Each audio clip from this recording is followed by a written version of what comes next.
So Barcelona will have to get back to winning ways if they want to keep up with Real Madrid. Their draw against Getafe, it was not good enough. Let's see how they'll face up against Cordoba on this week's Let's Talk Tactics, and make sure if you're watching after the game to check out the goals in the link below. So Barcelona coach Luis Enrique has been watching his tactics, you know what I mean, because he has been playing Luis Suarez through the middle. And one particular formation that I want to talk about is their convincing win against PSG.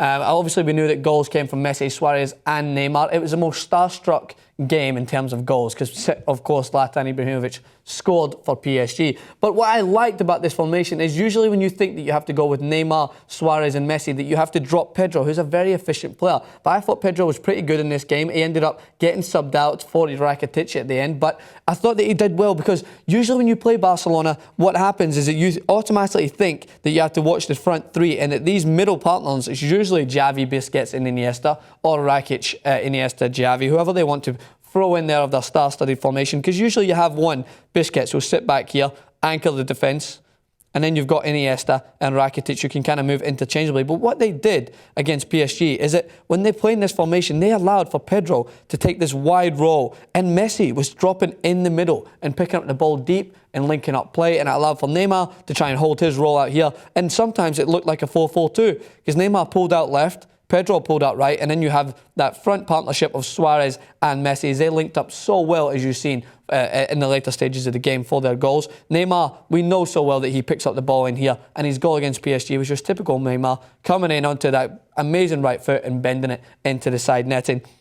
So what Cordoba have to do, what Getafe done, is neutralise that midfield, because the midfield is where everything is played out from. I know that seems like a straightforward statement, but with Barcelona, it's never been so true. You'll never see them hit long balls into the corner unless they have to. But Getafe did such a good job of frustrating them and holding themselves into those banks of four that Atletico Madrid did so well. And just kind of, Atletico Madrid I go to every time in La Liga because they have cracked the code.